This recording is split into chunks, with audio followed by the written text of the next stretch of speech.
صباح الفل عليكم.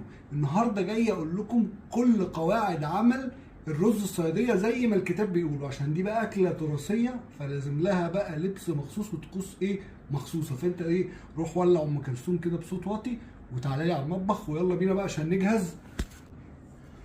وادي كده الطقم جاهز، نبتدي بقى بسم الله. بصوا بقى يا جماعه، النهارده جاي اديك الاوريجينال ريسيبي او الوصفه الاساسيه لعمل الرز الصياديه، لان انا عارف ان هي بتختلف من محافظه لمحافظه. اسكندرانيه اللي هو احنا بنحبها مثلا غامقه شويه، في محافظات تانية بيحبوها الرز فاتح شويه، في بيحبوا بصل زياده، في بيحبوا بيحطوا جزر، في بيحطوا كمون، في ما بيحطوش.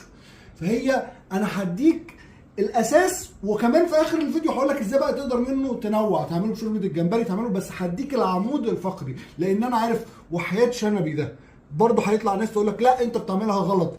ودلوقتي لبسنا جوانتي العمليات اللي مش لاقي على الشنب خالص، ونبتدي بقى اول حاجه بالبصل.